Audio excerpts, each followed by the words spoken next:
Good morning to everybody. Welcome to online classes.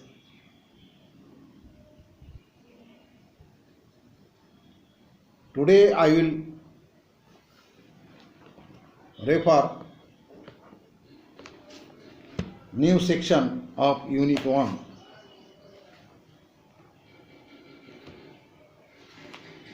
That is Unit 1 Section 2, Entering the Door to Hell. It is the true story.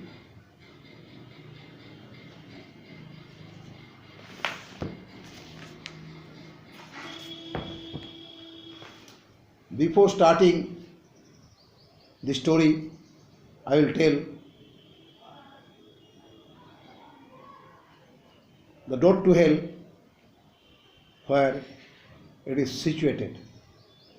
The country is Turkmenistan. Darvaza gas crater. The Darvaza area is rich in natural gas. To avoid the poisonous gas discharge, it was decided burn off the gas, and while geologists had hoped the fire would consume the fuel in a few days, the gas is still burning. Nearly 50 years later, local have named the crater Door to Hell. It was established in 1971. Until the burning is ongoing. Later I will elaborate about this and I will try to get the different pictures if it is available. Now I will start. I will read the story Entering the Door to Hell. It is a true story. The earth is not the only world that exists. Although the existence of life in other worlds is yet to be established, our quest to know more and more about this supposedly uninhabited place continues. In this section, you will read about the expedition carried out by an explorer and adventurer to a deep pit of fire in order to determine whether life exists in such a hostile environment. Wednesday, July 16, 2014. Explorer and adventurer George Cornish has had many memorable experiences in nature's extreme environments, chasing tornadoes across the American Midwest, swimming with piranhas in Venezuela, even getting married on a crater of an erupting volcano in the South Pacific. But a recent trek to remote Turkmenistan will always be one of the most exciting expeditions. It was probably the only expedition where he admitted to feeling a bit like a baked potato.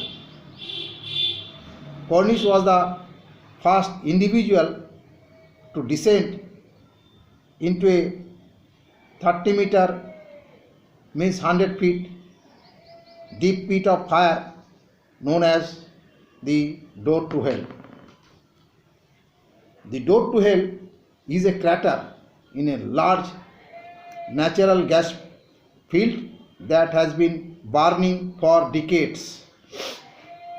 It is said that a Soviet oil rig fell into the crater in 1971, and the geologists decided to get rid of the rig by setting the pit on fire. The resulting gas fed flames continue burning to this day. Cornish and his team was unable to verify the story behind the pit, but they definitely confirmed that the singular site exists. The Canadian adventurer and former host of TV's Angry Planet had wanted to visit the door to hell for years. Every now and then I would look at pictures of the internet of this place again, and it just never excited my mind. Cornelius says it was there like a splinter in my brain that I could not get rid of. Burning challenges and bureaucracy. One might think that rappelling into a burning pit would be the main challenge of this expedition, but Cornish notes that his crew met another formidable obstacles earlier on. The biggest goal was just getting permission to get into the country. He says that was our biggest concern because Turkmenistan is one of the most closed countries in the world.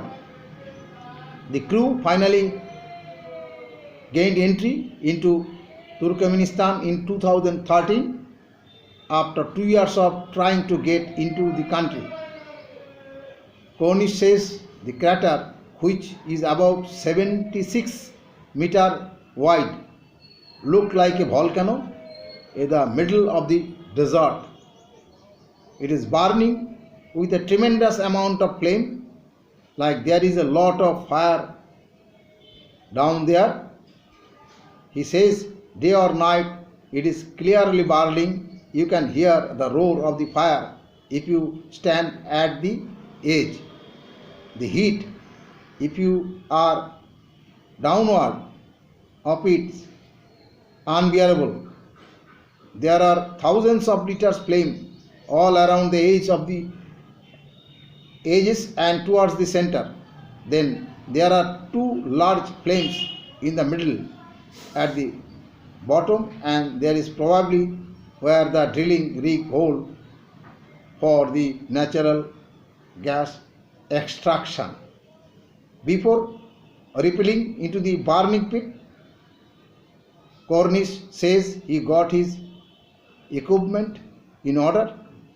This included a custom-made climbing harness made out of Kevlar, a self-contained breathing apparatus similar to scuba gear, fire-resistant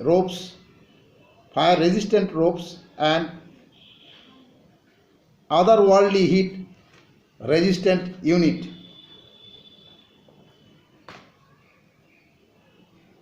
The suit look like aluminum foil, and actually that makes sense because they are made from aluminized fabrics. Cornish says these suits are very used by some firefighters as well as steel mill workers and volcanologists. Any occupation where you need to be close to intense heat then reflect a lot of the radiant heat, but you still get pretty hot inside. I did feel a bit like a baked potato in there.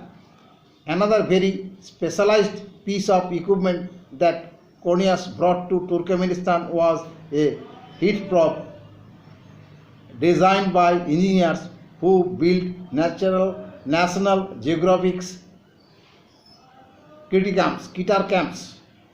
It sort of looked like a sword.